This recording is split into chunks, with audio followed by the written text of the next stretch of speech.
Même connerie que ce mini. Bonsoir tout le monde, bienvenue dans ce nouveau point. Point du soir sur la route du Rhum 2022. On va faire le point du coup sur la course. On va voir un petit peu ce qui s'est passé. Mais vraiment des bonnes, une un peu moins bonne nouvelle.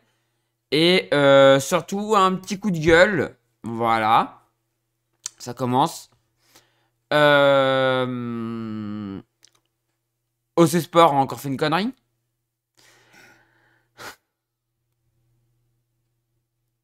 Ils nous ont fait une Vendée, une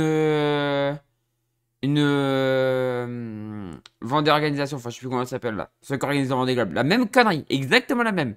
Il y en a un qui plonge, l'autre il fait exactement la même. Ils suivent. La même connerie, ils font exactement la même. Ils suivent, c'est... Ils nous ont sorti une vidéo de l'édition, résumé de l'édition, alors que il y a même pas la moitié de la flotte qui est arrivée.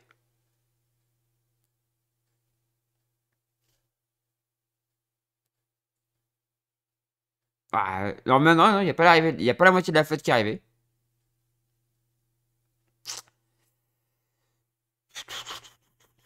Ah, les mecs bien partis, hein. Ouais, bah ouais, non, mais c'est vachement. C'est top de sortir une vidéo. Ouais, résumé, enfin, machin.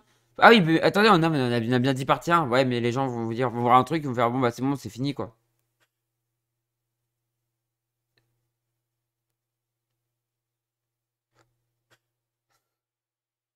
Les orgas du Vendée Globe font la même connerie. Vous les suivez, mais sans chercher, hein.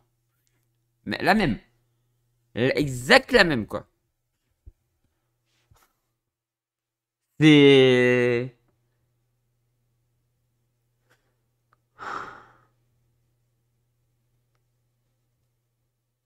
Le respect pour les mecs qui sont derrière, il n'y en a aucun, quoi. C'est. Oh, rien à foutre. Rien à foutre. De toute façon, les ultimes sont arrivés, rien à foutre.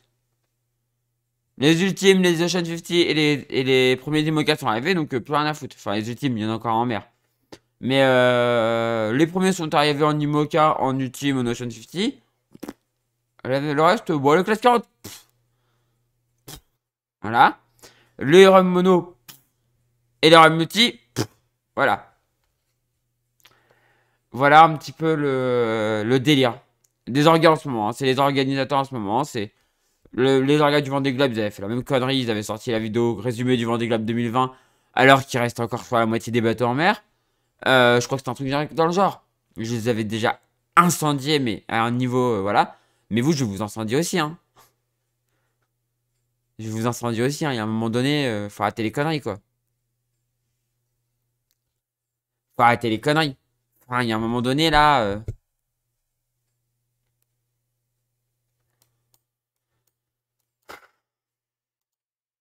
La médiatisation cette année de la route du Rhum, ça aurait été une catastrophe. C'est une catastrophe cette année. Ouais, alors ça, j'arrive plus à aller sur la carte. Ouais, j'espère que c'est pas... Oui, bah je m'en fous de votre vidéo. Alors en fait, bah, dès que tu ouvres le truc, il y a une vidéo qui te dit résumé, voilà. En plus, c'est bien, hein, tu sais, pour bien te faire comprendre que, ouais, non, mais c'est fini en fait. Voilà, je fais F5, hein, je fais un F5. Voilà, route du Rhum, destination Guadeloupe. Partie 1, voilà. 2022, partie 1. Donc en gros, résumé de la course, quoi. Alors qu'il reste encore, il reste encore la moitié des bateaux en mer. Je sais pas si vous entendez quelque chose. Non, de toute façon, je crois que vous entendez rien. Et c'est pas plus mal. J'ai pas envie de vous entendre, j'ai pas envie de vous la montrer. C'est... C'est scandaleux. C'est scandaleux, en fait. C'est scandaleux. Et franchement, ça me gave. Alors, puis tu vois, à un moment donné, vous me mettez capable de bloquer la carte. Bah ouais, mais non, mais c'est bon, en fait. Mais bon, qu'est-ce qu'il veut? Qu'est-ce qu'il veut? Qu'est-ce que tu veux faire? Et tu vois, on ouvre toujours sur les Timoka. Bon, après. Attends, ouais, il y a encore des Timoka dans la zone, donc peut-être que c'est ça. J'en sais rien, en vrai, hein, mais c'est peut-être ça. Alors, on va regarder, du coup, on commence par les ultimes. Les ultimes, bah, pas Gitana, mais Use It Again est en train d'arriver. Alors d'ailleurs, les premiers ultimes sont repartis, hein. Il y a IDEC, il y a Actual. Bank Pop, j'ai pas vu d'image. Mais Sodebo est reparti d'ailleurs avec Guillaume Pirouel. Il y a Gitana qui est reparti aussi. Et Sodebo. Mais les deux là, ils sont surtout partis pour faire un petit chantier vite fait et après aller faire le Jules Verne. Donc ça va être intéressant de les suivre après sur le Jules Verne. S'ils peuvent partir. Si la météo s'ouvre pour eux. Mais sinon, bah là, ouais, Use It Again qui est à combien de mille 782 000 de l'arrivée. Ça devrait faire une arrivée demain soir. 782 000, il fait quoi? Il fait du... Ouais, il va pas à 20 nœuds. Ouais, demain soir. Normalement, ça devrait le faire. Demain ou demain soir, quoi. S'il va pas très vite, mais voilà. En Ocean 50, du coup, ça y est, le dernier est en train d'arriver. Alors là, on voit qu'il est arrêté. Ah, il arrive. Il a du mal à aller. Me dis pas qu'il a loupé le... Me dis pas qu'il a oublié d'aller à Basse-Terre. Vu sa route, il est possible que... Vu sa route, il est possible qu'il ait oublié d'aller à Basse-Terre. Donc, bah, Gilles Lamiré, qui est le dernier Ocean 50 à... à ne pas être arrivé. Il est en train de faire... À l'heure où on enregistre, il est en train de faire le tour de la Guadeloupe. Il va passer Basse-Terre et arriver, du coup, à Pointe-à-Pitre. En IMOCA. En IMOCA, on a eu des arrivées. Et notamment, alors, on a eu un petit drame, j'ai envie de dire. On a eu un petit drame. Je vais vous en parler. Donc, on a eu l'arrivée de... attendez, on est le 22. Que je rajoute pas d'arrivée. Donc, ça, c'était ce matin. Cet après-midi, on a eu l'arrivée de Benjamin Dutreux, du coup, en 8ème position. Suivi par Isabelle Josque, 9ème. Romain Athanasio est ici. Donc, en 10ème position. En 11ème position, on retrouve Pip R. 12ème, on retrouve Sébastien Marseille. Et enfin, on retrouve Tanguy. Et là, Tanguy, il faut qu'on en parle. Alors, vous voyez que les bateaux... vous voyez que Sébastien Marseille est devant. Et parce que Tanguy a eu une grosse avarie, malheureusement. Il a un safran qui a cassé et qui a causé une voie d'eau sur son bateau. Donc, bah, malheureusement, il s'est fait distancer. Et malheureusement, du coup, il finira sûrement deuxième foiler. Deuxième non-foiler, pardon. En vrai, il a quand même fait une très très très belle course. Il peut être fier de lui. Mais voilà, malheureusement, pas premier non-foiler. Puisque voilà, Sébastien a réussi à tenir.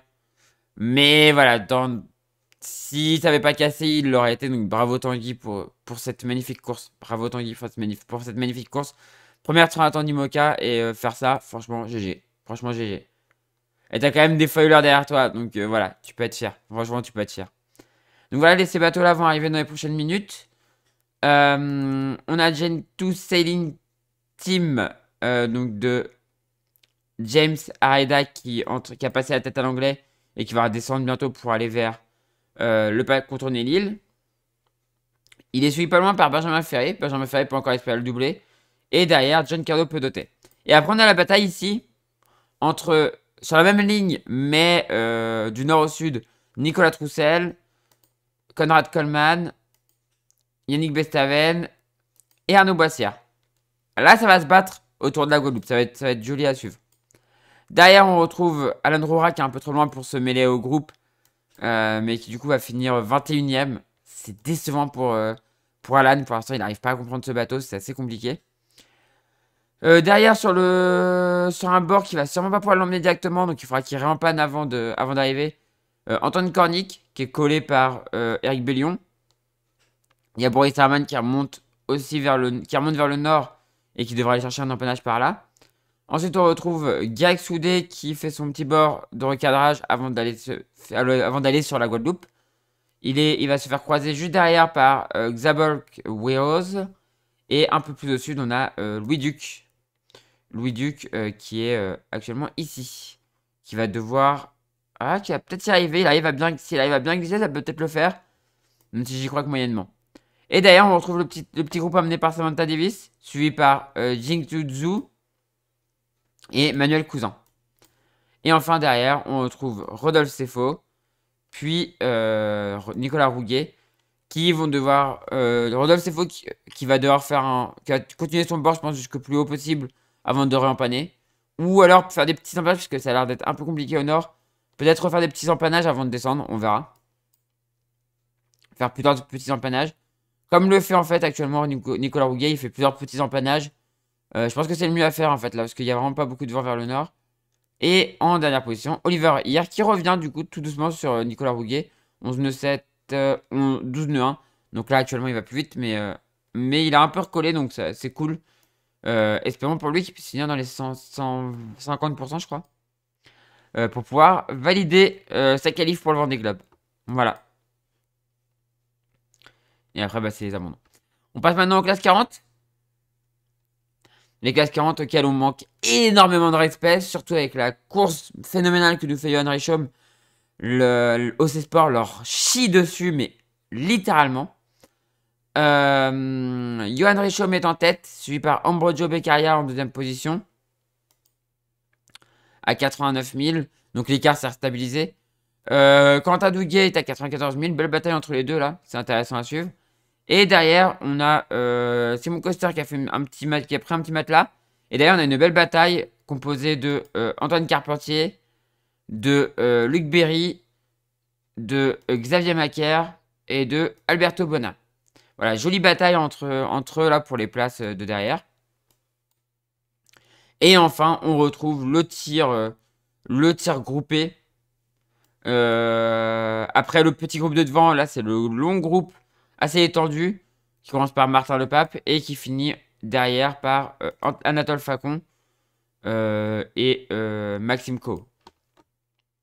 Avec des bateaux Cap du Nord aussi, hein, Andrea Fornaro et Nicolas Destet. Et enfin un bateau qui va chercher à redescendre dans le sud, Hervé Thomas, qui avait fait une escale, donc qui cherche à aller vers le sud. Et enfin derrière on retrouve Kenny Piprol qui a passé du coup les îles des Canaries et qui maintenant est bien analysé, va pouvoir filer vers l'ouest en tirant des bords comme tous les autres. Et malheureusement, on a Donald Alexander qui est revenu au port suite à ses problèmes d'énergie. Voilà. Et sinon, voilà, c'est maintenant ça va jouer des empannages hein, pour aller vers la Guadeloupe. C'est pas très compliqué. On retrouve du coup Pierre et Louis Atwell sur Voyager Krone. Donc un Normand, enfin un petit point des Normands quand même. En 29e position. On retrouve Cédric Château en 23e position. Voilà. En 23e position tout simplement. Et Marc Lepesque en 19e position. Voilà pour les Normands de cette route du Rhum en classe 40. Voilà pour les classes 40. Donc tout le monde va tirer, hein, va essayer de retirer un peu vers le nord, comme font les premiers actuellement, pour ensuite redescendre et arriver en Guadeloupe. L'arrivée, ça va se passer, là il y a combien? Il reste 221 000. L'arrivée demain matin tôt, je pense. Il a combien actuellement? Il a 15 nœuds. Putain, c'est 15 nœuds, 15 nœuds en classe 40. Ça bombarde les classes 40, hein. Ça bombarde vraiment. 15 nœuds, il va arriver... Ah, demain matin, quoi. Demain dans la journée. Demain, il arrive, je pense. Donc voilà. Ça bombarde vraiment les classes 40. Hein. On va voir les runs multi. Jess en tête. Suivi derrière par Loïc Escoffier et Roland Jourdain. Belle bataille. Alors, Jess est toujours bien en tête. Mais toujours belle bataille entre Loïc et Roland. En quatrième position, du coup, on retrouve Marc Guimau. Suivi en cinquième position par Alvar Mabir. Belle bataille aussi entre les deux là. Et un petit peu en retrait, on retrouve Gwen Chaplin. Qui est vraiment un peu intercalé entre les catamarans. Enfin, un trimaran, les catamarans. Et le reste des trimarans. Emmené par Fabrice Payen. Suivi par Philippe Poupon. Belle bataille entre les deux là. C'est assez serré. Même si normalement Philippe devrait aller... va plus vite. Mais pour l'instant c'est encore un peu serré. Derrière on retrouve Pierre 2, Étienne Oched. Et enfin derrière, Thomas Lurton à la bataille avec Christophe Beaugrand, à la bataille avec Charlie Capel et Laurent Etemer un petit peu plus loin, mais ça peut toujours revenir. Voilà, le quatuor des petits trimarans. Le quatuor des petits trimarans. Et malheureusement, David Ducosson n'est pas reparti pour l'instant. Est-ce qu'il repartira? J'ai pas vu d'infos là-dessus. J'ai pas vu d'infos.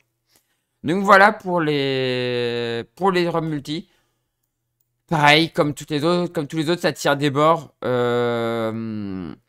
ont l'air de tirer un bord un peu plus sud, Philippe Poupon et Fabrice Payen. Peut-être qu'ils vont essayer de tirer le plus sud possible pour ensuite remonter en faisant moins de manœuvres. C'est deux bateaux qui sont pas faciles à manœuvrer, que ce soit Ille-et-Vilaine Cap vers l'inclusion ou Flo, c'est des bateaux qui sont pas faciles à manœuvrer.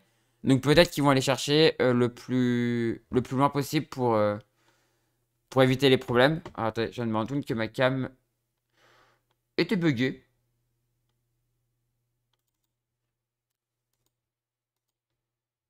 Voilà. Non, ma cam était buggée pour une raison que je m'explique pas, mais bon. Hop.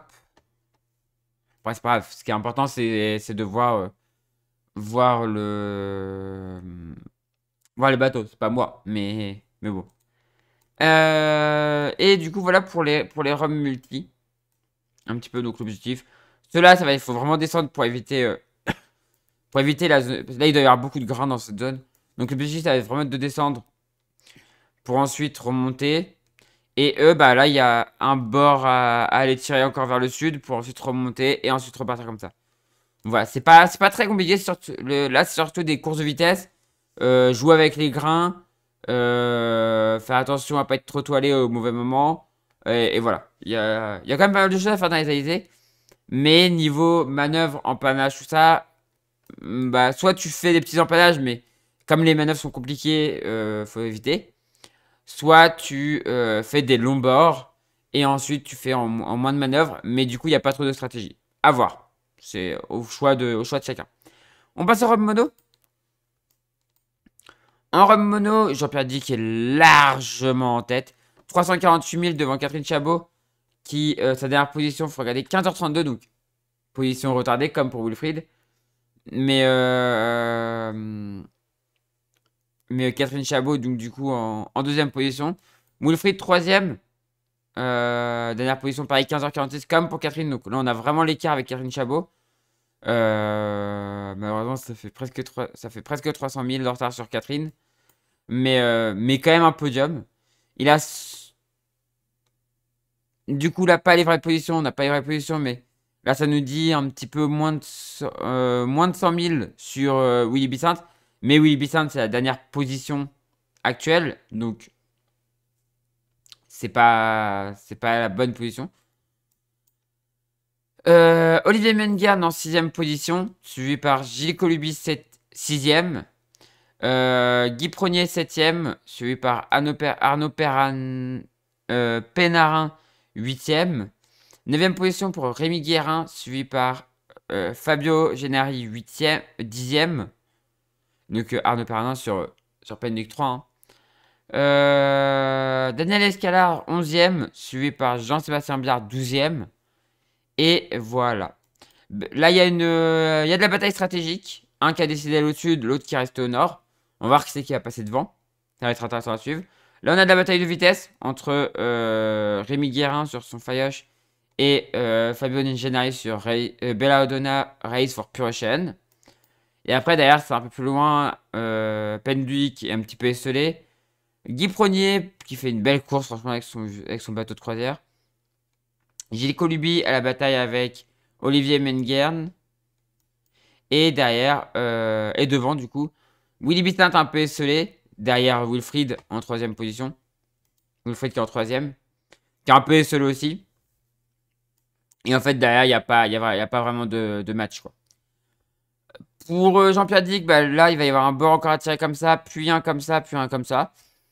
Bah, Catherine Chabot, je pense qu'elle aura encore un autre comme ça.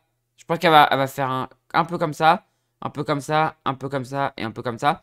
Parce qu'elle est trop... Sinon, là, ça va l'emmener assez nord, je pense. Et ça va peut-être un peu compliqué. Wilfried, je pense qu'il va aller un peu plus au sud et retirer un bord vers le nord, puis vers le sud. On verra. Et après, derrière, bah, je pense que ça va suivre un peu ce que va faire Wilfried. Ce que je pense que va faire Wilfried, c'est-à-dire on va un peu plus vers le sud, vers le sud, vers le sud. On remonte vers le nord. Et on retire, mais on va pas trop chercher trop nord, quoi. Parce que trop nord, je pense qu'il y aura plus de grains et un peu moins de vent. Donc voilà. Voilà, donc c'était la dernière classe de cette route du Rhum destination Guadeloupe 2022.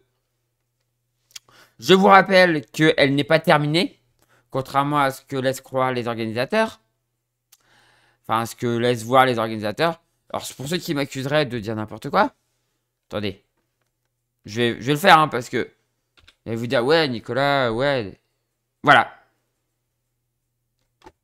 Voilà, voilà.